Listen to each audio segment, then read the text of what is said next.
Hello guys welcome to our channel Nepal online स्कुलमा तपाईँहरूलाई स्वागत छ। अब आज चाहिँ हामी यो एडोलेसेन्स सेक्स र यसको रिप्रोडक्टिभ हेल्थ एजुकेसनको बारेमा यो पार्ट 3 भिडियो हो है। अब हामीले एडोलेसेन्सको बारेमा पनि पढ्यौँ प्रिभियस भिडियोमा र यसको हेल्थ एजुकेसनको बारेमा पनि पढिहाल्यौँ है। अब चाहिँ हामी रिप्रोडक्टिभ हेल्थको बारेमा चाहिँ पढ्नेछौँ यो भिडियोबाट है।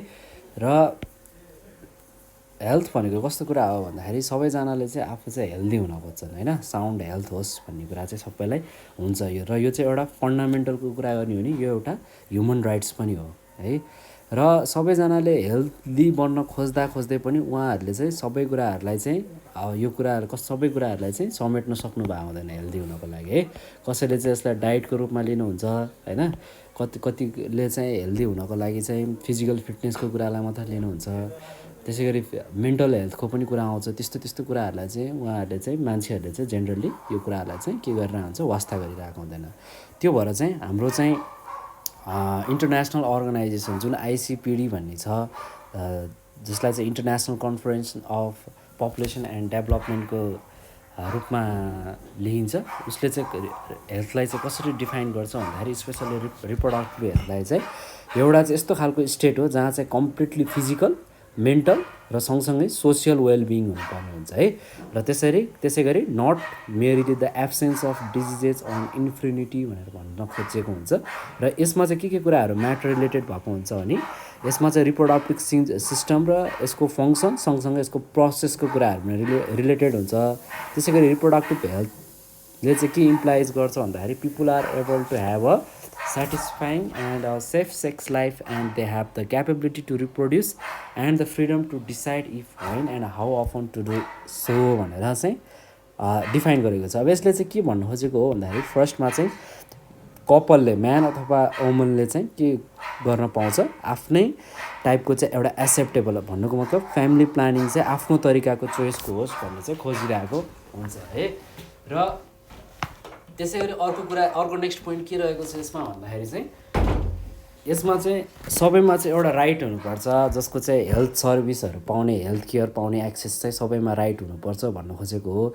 त्यसै गरी that will enable woman to go safely through the प्रेग्नेन्सीको टाइममा चाहिँ उहाँहरू चाहिँ आफू एकदम सेफ हुन सकोस्, सँगसँगै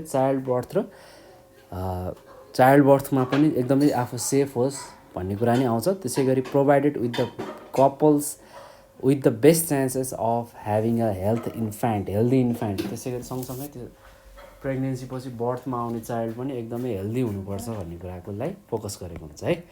त्यसै गरी थर्डमा अर्को कुरा रह्यो रिप्रोडक्टिभ हेल्थले अर्को कुरा के पनि डिफाइन गर्छ भन्दाखेरि एउटा ग्रुप अफ मेथड्स हो अथवा टेक्निक्स पनि हो है, जहाँ चाहिँ सर्भिसहरू चाहिँ कन्ट्रिब्युट गरेको हुन्छ टु रिप्रोडक्टिभ हेल्थको लागि र वेलबिङको लागि है।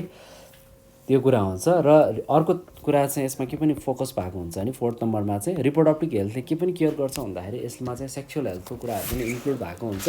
त्यसै गरी प्रपोजहरू जति पनि छ नि है, जसले चाहिँ हाम्रो लाइफलाई इन्हान्समेन्ट गरिरहेको हुन्छ, पर्सनल रिलेसनको कुराहरू आउँछ है, त्यस्तै कुराहरू पनि हुनुपर्छ। त्यसै गरी सेक्सुअली ट्रान्समिटेड इन्फेक्सनहरू पनि नहोस् त्यो कुरामा पनि केयर चाहिँ गरिरहेको हुन्छ। त्यसै गरी जुन कन्स्टिट्युसन अफ नेपाल छ 2072 बिएसमा अथवा 2015 एडीमा चाहिँ के मेन्सन गरेको छ भन्दाखेरि राइट हुनुपर्छ, सेफ मदरहुडको राइट हुनुपर्छ, रिप्रोडक्टिभ हेल्थको राइट हुनुपर्छ, अनि जेन्डरको इक्वल राइट पनि हुनुपर्छ होइन। त्यस्तै गरी भाइलेन्सहरूको कुरा पनि आउँछ, यो चाहिँ आर्टिकल्स 38 राइट अफ वुमनमा पर्दछ है। यो कुराहरू पनि राखेको छ रिप्रोडक्टिभ हेल्थको कन्सेप्टमा। र यो जति पनि कुराहरू हामीले डिस्कस गऱ्यो यसको कन्क्लुजन के हो भन्दाखेरि मान्छेले एचिभ गर्न सक्दैन जबसँग चाहिँ उसँग चाहिँ कस्तो भन्दाखेरि health only by becoming free from diseases, जबसम्म ऊ रोगबाट मुक्त हुन सक्दैन तबसँग मान्छे चाहिँ हेल्दी हुन सक्दैन होइन भन्ने कुराहरू आउँछ। र यो एकदमै नेसेसरी छ हेल्दी हुनको लागि भन्ने कुरा आएको हो। र यसमा चाहिँ रिप्रोडक्टिभ सिस्टम, प्रोसेस र फङ्सनहरू सबै चाहिँ कुराहरू चाहिँ पर्फेक्टली हुन्छ भने मात्रै त्यो कम्प्लिट हेल्थ हुन्छ है भन्न खोजेको है। र यो एक्सपेक्ट्सहरू के हो, healthy only then the reproductive health can attained the according to the हामीले जति पनि कुराहरूको डिस्कसन गऱ्यो यो कुराहरू यदि सक्सेसफुल्ली भयो भने मात्रै ऊ चाहिँ रिप्रोडक्टिभली हेल्दी हुनसक्छ भनेर भन्छ। ओके, अब एक्सपेक्ट्सहरू चाहिँ के छ, एक्सपेक्ट्स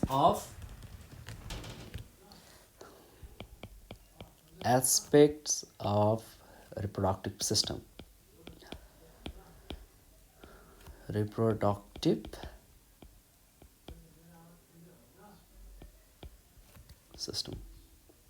मेरो ह्यान्ड राइटिङ अलिकति नराम्रो छ है, माइन्ड नगरिदिनुहोस्।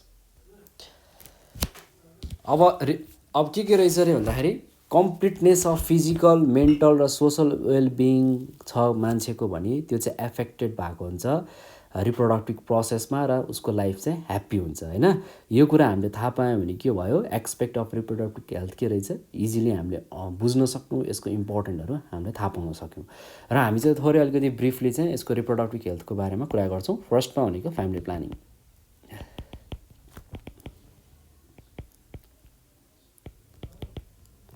फ्यामिली प्लानिङमा के हुन्छ भन्दाखेरि फ्यामिली प्लानिङ भनेको एउटा यस्तो खालको प्लान हो जसले चाहिँ लाइफ अथवा फ्यामिली मेम्बरलाई ह्याप्पी राखोस् विथ त्यसको एप्रोप्रिएट म्यानेजमेन्ट भएर होइन।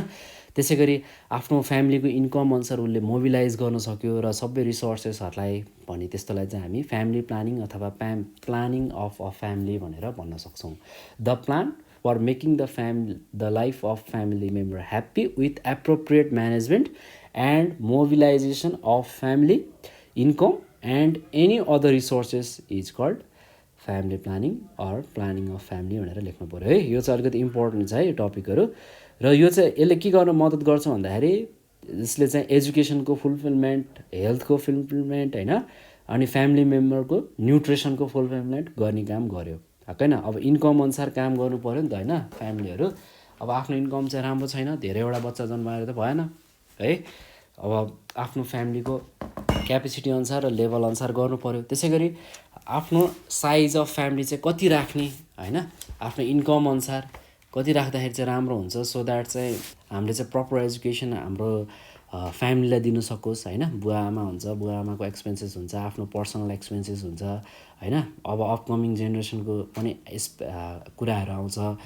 त्यसमा चाहिँ के गर्नु पऱ्यो भन्दाखेरि चाहिँ फर्स्टमा चाहिँ आफ्नो एजलाई डिटरमाइन गर्नु पऱ्यो होइन। कुन उमेरमा चाहिँ बिहे गर्दा ठिक हुन्छ त्यो कुरालाई हामीले फर्स्ट कुरा चाहिँ हेर्नु पऱ्यो। त्यसपछि के गर्नु पऱ्यो, भोलिपर्सि बच्चाहरू जन्माउँदाखेरि पनि 2-3 सन्तान जाने हो भने के हुनु पऱ्यो, एउटा एप्रोप्रिएट बर्थ स्पेसिङ हुनु पऱ्यो। एउटा बच्चाबाट नेक्स्ट बर्थ आउनुको लागि चाहिँ के गर्नु पऱ्यो, केही नभए पनि मिनिमम 4-5 वर्षको ग्याप राख्नु पऱ्यो। त्यसै गरी नम्बर अफ चिल्ड्रेन्स कतिवटा भयो भने चाहिँ आफूले एडप्ट गर्न सक्छौँ होइन। पाल्न कसरी सकिन्छ, क्वालिटी अफ लाइफलाई असर नगरिकन चाहिँ कसरी हामी चाहिँ अगाडि बढ्न सक्छौँ त्यो कुरालाई पनि हामीले सोच्नु पऱ्यो, ध्यानमा राखेर चाहिँ काम गर्नु पऱ्यो है। र त्यसलाई चाहिँ हामी के भन्छौँ, यो सबैलाई चाहिँ फ्यामिली प्लानिङ भनेर राख्न सक्छौँ। र फ्यामिली प्लानिङ भनेको चाहिँ not only related to use of contraceptive डिभाइसेसहरू युज गर्नु मात्रै फ्यामिली प्लानिङ होइन है। यो चाहिँ सबै कुराहरू जति पनि हामीले डिस्कस गऱ्यौँ। फर्स्ट भनेको एप्रोप्रिएट टाइममा, सही टाइममा बिहे गर्ने। त्यसै गरी अर्को भनेको एज एट फर्स्ट कन्सेप्सन चाहिँ डिटरमाइन गर्नु पऱ्यो। त्यसै गरी बर्थ स्पेसिङ राख्नु पऱ्यो। त्यसै गरी नम्बर अफ चिल्ड्रेन कतिवटा राख्ने त्यो कुरामा हामी जानु पऱ्यो है। त्यसै गरी आफूलाई कुन सुइटेबल हुन्छ त्यो खालको चाहिँ कन्ट्रासेप्टेबल डिभाइसहरू प्रयोग गर्ने हो, त्यसलाई चाहिँ हामी प्लानिङ अफ फ्यामिली भन्छौँ। तर मान्छेले चाहिँ कन्ट्रासेप्टेबल डिभाइस युज गर्नु मात्रै फ्यामिली प्लानिङ भन्छन्, त्यो मात्रै होइन है। ओके, र as happy family is only possible through the family planning. Family planning भयो भने मात्रै हाम्रो फ्यामिली ह्याप्पी हुनसक्छ। त्यो भएर चाहिँ एउटा one of the most components हो रिप्रोडक्टिभ हेल्थको। र यो चाहिँ एकदमै यसको इम्पोर्टेन्स चाहिँ डे बाई डे एकदम बढिरहेको छ है। हरेक दिन चाहिँ यसको इम्पोर्टेन्स बढिरहेको छ। त्यसै गरी अर्को कुरा आयो सेफ मदरहुडको कुरा आयो। सेफ मदरहुड अर्को कन्सेप्ट भनेको चाहिँ कम्पोनेन्ट के हो भन्दाखेरि रिप्रोडक्टिभ हेल्थको लागि चाहिँ सेफ मदरहुडको पनि कुरा आउँछ, जुन चाहिँ रिलेटेड केमा छ भन्दाखेरि आमा र बच्चा दुइटै के हुनु पऱ्यो, स्वस्थ हुनु पऱ्यो। त्यसै गरी चाँडै उमेरमा बच्चा जन्मायो भने के हुन्छ भन्दाखेरि अब बच्चा जन्मिने पिरियडमा पनि आमामा पनि कम्प्लिकेसन आउँछ, बच्चामा पनि कम्प्लिकेसन आउँछ होइन। यसले चाहिँ लिड टु डेथमा पनि आउनसक्छ। यदि कम्प्लिकेसन त्यो स्टेजमा भएन भने पनि फर्दर पछि अब आमा जब अलिकति बुढेसकाल लाग्छ, पिरियड्सहरू जब स्टप हुन्छ त्यतिखेर पनि प्रब्लम्सहरू आउनसक्छ है। र त्यो कुराहरू अहिले नगरौँ। त्यसै गरी सर्ट बर्थ स्पेसिङ, जस्तै कि एउटा बच्चा चाहिँ फर इक्जाम्पल थोरै पिरियडमा चाहिँ लगभग 1 वर्ष 2 वर्षकै पिरियडमा पनि नेक्स्ट बच्चाहरू जन्माउँदाखेरि पनि आमाको हेल्थलाई के हुन्छ, असर परिरहेको हुन्छ। किन भन्दाखेरि चाहिँ उसले आफ्नो अगाडिको बच्चालाई के गर्नु परिरहेको हुन्छ, दुध दिनु परिरहेको हुन्छ। त्यो दुध दिँदाखेरि के हुन्छ, हाम्रो बडीको आमाको बडीको क्याल्सियम के हुन्छ सबै मिल्कमा कन्भर्ट भइरहेको हुन्छ नि त होइन। त्यहाँ गएर सबै लस गरिरहेको हुन्छ आमाले। त्यही बेला चाहिँ इमिडिएटली चाहिँ उसले नेक्स्ट बच्चा जन्माउन खोजिहाल्यो भने के हुन्छ, त्यसमा पनि आमाको हेल्थलाई ठुलो प्रब्लम आइरहेको हुन्छ। त्यो भएर चाहिँ ग्लोबल्ली लगभग 410वटा आमाहरू चाहिँ मर्नुपर्ने हुन्छ एनुअल्ली है। ग्लोबल्ली कुरा गर्दैछु, लगभग 1 लाख आमामध्ये चाहिँ एनुअल बर्थमा चाहिँ है, एनुअल्ली 1 वर्षमा यदि लगभग 1 लाख आमाले बच्चालाई बर्थ दिन्छ भने 410 आमा चाहिँ के गर्नु परिरहेको छ, डाई हुनु परिरहेको छ यस्तो खालको कम्प्लिकेसनले।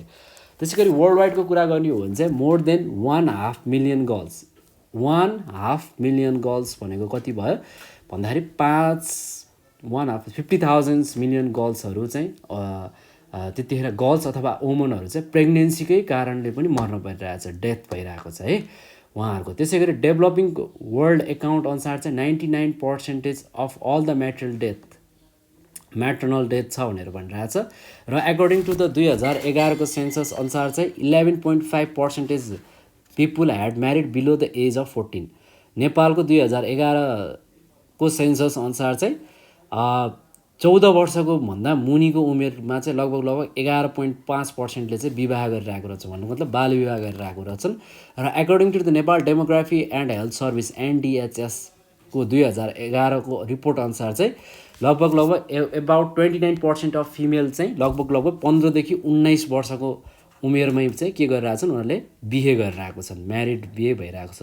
भनेपछि त त्यो धेरै नराम्रो कुरा हो। र नेपालमा चाहिँ धेरै रुरल एरिया भएको भएर चाहिँ यस्तो खालको प्रब्लम छ। तर अहिले चाहिँ अलिकति अवेरनेस प्रोग्रामहरू त गइ नै रहेको छ, त्यही पनि यो पुगिरहेको रहेछ है। 29% फिमेलले चाहिँ यति चाँडै बिहे गर्नु त राम्रो कुरा भएन।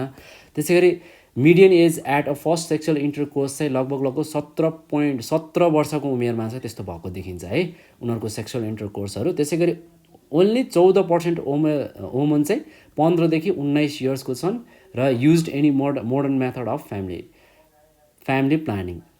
भन्नुको मतलब जम्मा 14%ले मात्रै चाहिँ मोडर्न मेथड युज गरिरहेका छन् फ्यामिली प्लानिङको। त्यसै गरी 59% अफ वुमनहरू छ नि, त्यसमा चाहिँ 15 देखि 19 वर्षका हुन्छन् र यिनीहरूले चाहिँ कुनै पनि कन्ट्रासेप्टिभ डिभाइसहरू युज गर्दैनन् फर्स्ट टाइमको फिजिकल रिलेसनमा। त्यसै गरी जति पनि वुमनहरू चाहिँ 15 देखि 19 इयर्सका छन्, तिनीहरूले के गर्छन्, फलो सर्टर बर्थ स्पेसिङ चाहिँ देखिन्छ। थोरै टाइममा नै 1-2 वर्षकै एज टाइममा नै उहाँहरूले चाहिँ आफ्नो बच्चाहरू जन्माइराख्नु भएको छ। र almost 1/4 of woman had given birth by the age of 18। 1/4 भनेको त राम्रो भएन है। र नियरली हाफ अफ देम चाहिँ लगभग त्यसको आधीमा चाहिँ 20 वर्षमै बच्चाहरू जन्मिरहेको छ। र among mother of under 20 years अरू चाहिँ 20 इयर्सभन्दा मुनिका छन्। त्यसै गरी 11% मदर डिड नट रिसिभ एटेन्सनल केयर। त्यसै गरी 11% को आमाहरूले चाहिँ के पनि पाइरहेको छैन, जति केयर पाउनु पर्ने थियो त्यो टाइममा एटेन्सनल केयर पाइरहेका छैनन्। त्यसै गरी 58% डेलिभर्ड एट होम। आम्मै के हो, 58% वुमनहरूले चाहिँ केमा घरमै डेलिभरी दिनु परेको छ है, विथ नन स्किल्ड पर्सन है। अब त्यो घरमा त्यस्तो प्रोफेसनल स्किलफुल मान्छेहरू त हुँदैनन्, जेनरल कन्सेप्टको भरमै 58%ले चाहिँ डेलिभर दिन परिरहेको छ घरमा। र त्यसै गरी 50% mother did not receive post natural care service. अब 50%ले त जति पनि अब प्रेग्नेन्ट वुमनहरूले खानुपर्ने एउटा जति पनि औषधिहरू हुन्छ नि, त्यस्तो खालको पोस्ट नेटल केयरहरू सर्भिसहरूबाट चाहिँ त्यतिजना 50%ले त रिसिभ पनि गरेको छैन अरे केयरहरू है। र यो सिरियसनेस चाहिँ एकदमै ठुलो रहेछ है। त्यसले के गर्ने भयो, म्याटर्नल डेथ लैजाने भयो है। यो कुराहरू चाहिँ एकदमै सिरियस इस्यु रहेछ हाम्रो नेपालको कन्टेक्स्टमा। ओके, अर्को कुरा गरौँ हामी neonatal and postnatal care भनेको के हो। Neonatal and postnatal health care can decrease the infant and child mortality rate. यदि हामीले चाहिँ एकदमै आमाले बच्चा जन्माउनुभन्दा अगाडिको पिरियडमा र आमाले बच्चा जन्माइसकेपछिको पिरियडमा केही सर्टेन पिरियडमा यदि हामीले चाहिँ एकदम राम्रोसँग हेल्थ सेन्टरहरूबाट केयर दिने हो भने चाहिँ हामीले चाइल्ड मोर्टालिटी रेट र इन्फेन्ट मोर्टालिटी रेट जुन छ नि नेपालको एकदम हाई रेटमा, त्यसलाई हामीले घटाउन चाहिँ एकदमै सक्ने रहेछौँ र यो चाहिँ हामीले यो अवेरनेस प्रोग्राम चाहिँ लैजानुपर्छ। त्यसै गरी फर्स्ट भनेको चाहिँ क्लिनिनेसमा ध्यान दिनु पऱ्यो होइन, त्यसको वार्मनेसमा ध्यान दिनु पऱ्यो, त्यसै गरी ब्रेस्ट फिडिङमा ध्यान दिनु पऱ्यो। यो चाहिँ नेसेसरी फर के को लागि, नियोनेट्सको लागि चाहिँ एकदमै नेसेसरी कुरा भयो। त्यसै गरी बिसाइड प्रपर न्युट्रिसनको कुरा आउनु पऱ्यो, आमाले पनि एकदम राम्रोसँग खानेकुरा खान पाउनु पऱ्यो त्यतिखेर।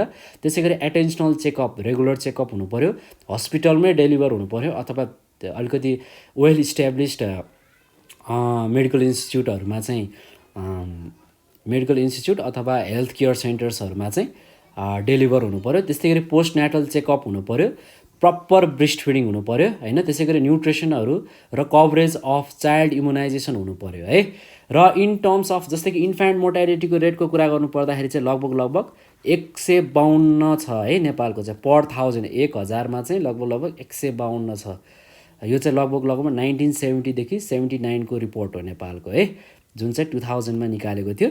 र यो चाहिँ अलिकति घटेको छ, लगभग पहिला चाहिँ 152वटा चाहिँ लगभग के हुने रहेछ, बच्चाहरू चाहिँ डेथ हुनुपर्ने रहेछ है 1000जनामा भने। अहिले चाहिँ घटेर चाहिँ नेपालमा चाहिँ लगभग 46वटा चाहिँ सम्म चाहिँ आएको छ। तर यो पनि राम्रो रिजल्ट चाहिँ होइन, 2011को रेकर्डमा चाहिँ यो छ, यसलाई चाहिँ अझ घटाउनुपर्छ हामीले।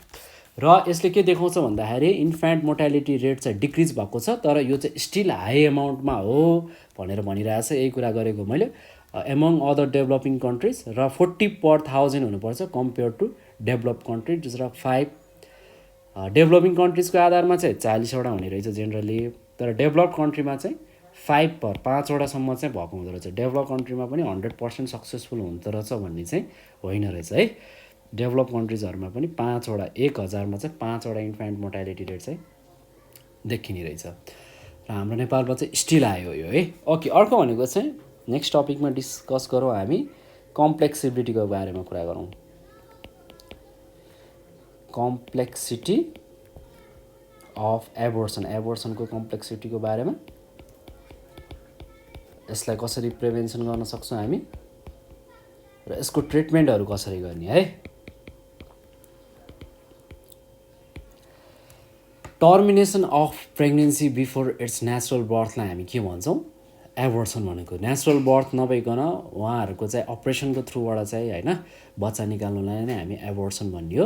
र एबोर्सन अकर्स नोइङली होइन, त्यसलाई के भन्छौँ हामी इन्ड्युस्ड एबोर्सन भन्छौँ, र अननोइङली पनि हुन्छ। त्यसमा चाहिँ स्पन्टेनियस एबोर्सन भनेर त्यसलाई नाम दिएको छ। र फर इन्ड्युस्ड एबोर्सन लगभग 90% of countries have the legal provision for abortion when maternal health is danger. यदि आमाको हेल्थ चाहिँ डेन्जर स्टेजमा गएको छ भने चाहिँ 90% कन्ट्रीका देशकाले चाहिँ एबोर्सन गर्नलाई चाहिँ लिगलाइज दिएको छ है। त्यसै गरी नेपालले पनि लिगलाइज गरेको छ एबोर्सनलाई 2058 सालदेखि, सिन्स 2001देखि है। किन भन्दाखेरि illegal practice of abortion was risky, त्यसै रिस्क भएको हुनाले, र and was not carried out by the trained technical person. अब त्यो इलिगल एबोर्सनको प्र्याक्टिस त भइरह्यो होइन। अब इलिगल एबोर्सनको प्र्याक्टिस हुँदाखेरि चाहिँ अब टेक्निकल मान्छेहरूले, टेक्निकल पर्सनहरूले नगर्नाले के हुनुभयो, आमाको लाइफ त्यतिखेर नै डेन्जर स्थितिमा गयो। त्यो भएर चाहिँ यसलाई लिगलाइज गर्नै पर्यो। र pregnancy under the 12 weeks, pregnancy under the 18 weeks results from the rape अथवा इन्सिड्स, त्यसै गरी pregnancy of any duration with health risk to mothers or deformed foetus are the legal condition of abortion in Nepal. अब यदि काहीँ चाहिँ अब एक्सिडेन्टहरू भएको छ, रेप केसहरू छ नेपालमा होइन, त्यस्तो केसमा, त्यसै गरी प्रेग्नेन्सीको केसमा चाहिँ मदरको हेल्थलाई धेरै नै रिस्क देखियो भने चाहिँ नेपालले चाहिँ यो दुईवटा केसलाई चाहिँ लिगल गरेको हो है। अरू सबै केसमा चाहिँ एबोर्सन लिगल भएको होइन। त्यसै गरी as unsafe abortion can be risky, abortion should takes place in health institution with proper post abortion care है। बिसाइड्स हामी के पनि भन्न सक्छौँ भन्दाखेरि woman should be advise not to practice unsafe abortion. Unsafe abortion चाहिँ हामी चाहिँ वुमनहरूलाई गर्नुहुन्न भनेर चाहिँ यो कुराको चाहिँ हामीले जनचेतना अथवा चाहिँ एडभाइसहरू चाहिँ हामीले दिनुपर्ने हुन्छ। As abortion is the result of unplanned sexual behaviour, such behaviour should be control है। अब यो कुराहरू पनि हामीले चाहिँ लैजानुपर्छ। ओके, अर्को भनेको चाहिँ रह्यो रिप्रोडक्सन ट्र्याक्टको बारेमा है। यसमा हामी डिस्कस गरौँ रिप्रोडक्टिभ ट्र्याक्ट। को इन्फेक्सनको बारेमा, त्यसै गरी त्यसलाई हामी आरटिआइस भन्न सक्छौँ, त्यसै गरी एसटिआइस भन्न सक्छौँ र एचआइभी जस्ता एड्स जस्तो डिजिजेसहरूको बारेमा कुरा गर्न सक्छौँ। एउटा ग्रेट पोसिबिलिटी के छ भन्दाखेरि रिप्रोडक्टिभ ट्र्याक्ट इन्फेक्सन जसलाई हामी आरटिआइएस भन्छौँ, त्यसै गरी सेक्सुअली ट्रान्समिटेड इन्फेक्सनहरू एसटिआइज र एचआइभी एड्स जस्तो among woman compare to men as they are biological more vulnerable for such infection than men, होइन। अलिक बढी नै भल्नरेबल भएको भएर चाहिँ वुमनमा चाहिँ अलिक बढी देखिएको छ म्यानमा भन्दा। र generally woman with the high frequency of sexual intercourse and intercourses with multiple partners can suffer from RTI STI and HIV. अब जो वुमनले चाहिँ जेनरली हायर रूपमा चाहिँ सेक्सुअल इन्टरकोर्सहरू गरिरहेको हुन्छ, फिजिकल रिलेसनहरू गरिरहेको हुन्छ, होइन, मल्टिपल पार्टनरहरूसँग भने उहाँहरू चाहिँ के अरे आरटिएस रिप्रोडक्टिभ ट्र्याक्टको इन्फेक्सन, त्यसै गरी एसटिआइसको इन्फेक्सन, होइन, सेक्सुअली ट्रान्समिसन इन्फेक्सन, त्यसै गरी एचआइभी एड्सको चाहिँ भिक्टिम शिकार हुनुपर्ने हुन्छ है। र besides lack of proper genital hygienes, होइन, त्यसै गरी can also cause infection in reproductive tract. अब जति पनि यो जेनाइटल हाइजिनको बारेमा के अरे ज्ञान भएन, त्यसलाई हामीले प्रपरली क्लिन गरेनौँ भने पनि रिप्रोडक्टिभ ट्र्याक्टमा के आउन सक्यो, इन्फेक्सन आउन सक्यो है। त्यसै गरी some woman also suffer from RTI भनेको reproductive tract infection due to the use of IUD. आइयुडीको प्रयोग गर्नाले आरटिआईमा समस्या आएको हुन्छ, सफर भइराख्नु पारेको हुन्छ वुमनहरू। तर if such RTI STIs are not cured on time they may cause cancer and infertility. अब यसको लागि चाहिँ छिटोभन्दा छिटो यदि हामी ट्रिटमेन्टको लागि गएनौँ भने त्यस्तो खालको इन्फेक्सनबाट क्यान्सर पनि हुनसक्छ र इन्फर्टिलिटी रेट पनि घटाइदिन्छ। देयरफोर पिपुल सुड बी यसको लागि चाहिँ एकदमै अवेर हुनुपर्छ, यसको रोगको लागि, होइन, एकदमै ग्रेट एमाउन्टमा चाहिँ यसको बारेमा हामीले बुझ्नुपर्छ, त्यसलाई कसरी प्रिभेन्ट गर्ने भन्नेतिर लाग्नुपर्ने हुन्छ। त्यसै गरी कसैले चाहिँ नेग्लिजेन्स पनि गर्नुहुन्छ एसटिआइजको बारेमा, त्यसरी सेक्सुअली ट्रान्समिटेड इन्फेक्सनको लागि चाहिँ नेग्लिजेन्स गर्नाले पनि इन्फर्टिलिटी भइरहेको हुन्छ है। त्यसै गरी क्यान्सर पनि भइरहेको हुन्छ। र रिप्रोडक्टिभ हेल्थ एजुकेसनले चाहिँ के गर्न मद्दत गर्छ भन्दाखेरि वुमनहरूलाई चाहिँ यस्तो खालको समस्याहरूबाट बच्नलाई एकदमै मद्दत पुऱ्याउँछ। देयरफोर एडोलेसेन्सले, होइन, तपाईँहरूले चाहिँ आजैबाट चाहिँ अवेर हुनु पऱ्यो यो सिचुएसनबाट कसरी बच्ने, होइन, यसको पोसिबल डेन्जरहरू के छ, होइन, यसको बारेमा चाहिँ हामीलाई अहिलेबाट नै के हुनु पऱ्यो, नलेज हुनु पऱ्यो। ओके, एफ नम्बरमा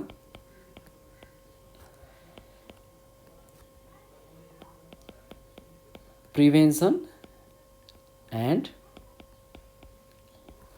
ट्रिटमेन्ट अफ इन्फर्टिलिटी।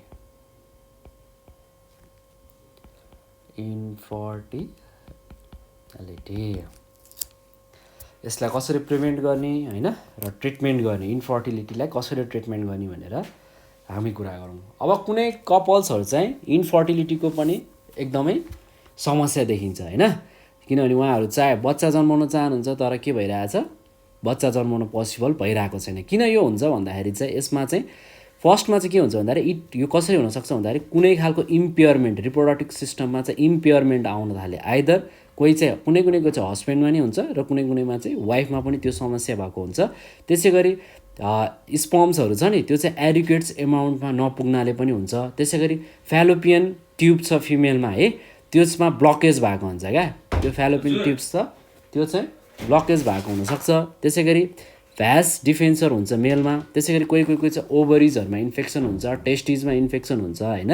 त्यसै गरी एसिडिक इन्भाइरोमेन्ट आएको हुन्छ सर्भिक्समा, त्यसले पनि इन्फर्टिलिटी ल्याउन सक्छ। र couple can be benefit in such case with the time. अब टाइममै यसलाई चेक गऱ्यो भने, प्रपरली चेकअप गऱ्यो भने, हेल्थ इन्स्टिट्युसन गएर भने चाहिँ उहाँहरू चाहिँ बेनिफिसियल पनि हुन सक्नुहुन्छ है। र बिसाइड जस्तै कि आर्टिफिसियल फर्टिलाइजेसनको कुरा आउँछ नि, इन भिट्रो, त्यसै गरी सर्ग्यासेनी अनि स्पर्महरू ब्याङ्कहरूलाई चाहिँ जति पनि स्पर्म ब्याङ्कहरू छ नि, होइन, यसलाई चाहिँ अल्टरनेटिभ रूपमा चाहिँ एभोइड गर्दै लग्यो भने चाहिँ यस्तो खालको इन्फर्टिलिटीको इस्यु प्रब्लम चाहिँ जान सक्छ है। ओके, अब चाहिँ हामी कुरा गरौँ थोरै एडोलेसेन्सको रिप्रोडक्टिभ हेल्थमा है। तपाईँहरूको एजमा चाहिँ कस्तो कुराहरू चाहिँ तपाईँहरूले चाहिँ केयर गर्नुपर्ने हुन्छ त्यो पनि त थाहा पाउनु पऱ्यो नि त, होइन।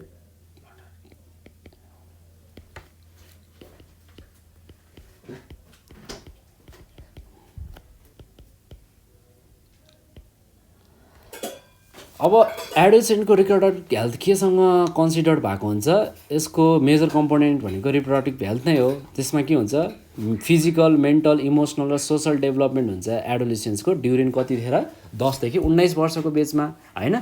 अब सेक्सुअलिटीको क्युरियोसिटीहरू चाहिँ अलिकति हाई हुन्छ यो टाइममा होइन, त्यही भएर चाहिँ कहिलेकाहीँ चाहिँ यसले चाहिँ प्रब्लम पनि रिलेट गर्छ। जस्तै कि अनप्लान्ड सेक्सुअल एक्टिभिटिजहरूले एडोलेसेन्समा के प्रिभेन्ट गर्छ भन्दाखेरि अनवान्टेड प्रेग्नेन्सी ल्याउँछ, अनसेफ एबोर्सन गर्नुपर्छ, ड्रप आउट गर्नुपर्छ एजुकेसनल इन्स्टिट्युट्सहरू, यस्तो खालको स्कुल छोड्न पनि धेरै खालको सोसल प्रब्लम हुन्छ है। र यदि गर्ल्स यो एजमा प्रेग्नेन्ट भयो भने के हुन्छ, उसको हेल्थलाई चाहिँ एकदमै धेरै हार्मफुल हुन्छ। त्यो भएर एडोलेसेन्ट चाहिँ एकदमै अवेर हुनुपर्छ यो फेजमा, र आफ्नो एटिट्युड्सलाई अलिकति कन्ट्रोल गर्नु पऱ्यो, इमोसनलाई कन्ट्रोल गर्नु पऱ्यो, बिहेभियरलाई पनि कन्ट्रोल गर्नु पऱ्यो, आफ्नै बेटरमेन्टको लागि चाहिँ कन्ट्रोल गर्नु पऱ्यो। र अलिकति एडोलेसेन्टको कुरा गर्नु पर्दाखेरि एप्रोक्सिमेटली 2.5 मिलियन एडोलेसेन्ट्सको के देखिन्छ, अनसेफ एबोर्सन भइरहेको हुन्छ एभ्री इयर। त्यसै गरी 14% चाहिँ अनसेफ एबोर्सन हुन्छ है। र त्यसै गरी मिडल इन्कम कन्ट्रिजहरूमा पनि यस्तो प्रब्लम देखिएको हुन्छ लगभग 15 to 19 इयर्समा। अब यस्तै कुरा हो। अब चाहिँ हामी थोरै कुरा गरौँ reproductive health problem of elderly अथवा एडल्ट वुमनमा चाहिँ कस्तो प्रब्लमहरू आउँछ। रिप्रोडक्टिभ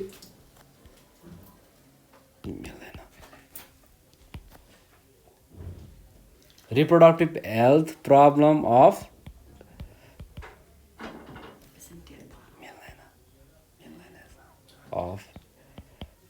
एल्डरी अथवा एल्डरी भनेको के हो, एडल्ट वुमनमा चाहिँ कस्तो खालको प्रब्लमहरू आउँछ हेरौँ है।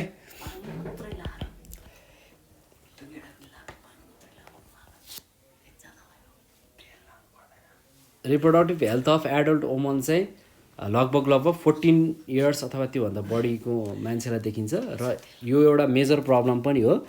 प्रब्लम केमा आउँछ भन्दाखेरि related to menopause, cervical and breast cancer, त्यसै गरी प्रोलसेन्ट युटेरस एन्ड साइकोलोजिकल प्रब्लमहरूको इस्यु हुन्छ। यसको रिजल्टले के भन्छ भन्दाखेरि उहाँहरूलाई चाहिँ मेन्टल टेन्सन दिन्छ, र यो स्टेजमा चाहिँ प्रपर मेडिकल चेकअप हुनु पऱ्यो, केयर एकदमै नेसेसरी छ। त्यसै गरी चाहिँ this would be provide advice for timely and proper medical checkup है। तपाईँको घरमा पनि आमाहरूलाई, मदर्सहरूलाई, कोही दिदीहरू होइन 45 वर्ष क्रस गर्नु भएको छ भने चाहिँ तपाईँहरूले चाहिँ सजेस्ट गर्नु पऱ्यो है, रिप्रोडक्टिभ हेल्थ प्रब्लम केही छ कि भनेर चाहिँ एकचोटि ट्रिटमेन्ट गर्न चाहिँ जानुपर्ने हुन्छ। यो इस्युहरू देखिन्छ किन भन्दाखेरि अलिकति पहिलाको स्टेजमा चाहिँ चाँडै बच्चा जन्माउने, बर्थ स्पेसिङ राम्रोसँग नभएको स्टेज छ भने प्रब्लमहरू भएको हुनसक्छ। ओके, आजलाई चाहिँ यति नै पढौँ है। हामी रिप्रोडक्टिभ सिस्टमको बारेमा चाहिँ नेक्स्ट भिडियोमा पढ्नेछौँ। र यति भन्दा आजको भिडियोमा बिदा हुन चाहन्छु। Bye bye guys, see you next video.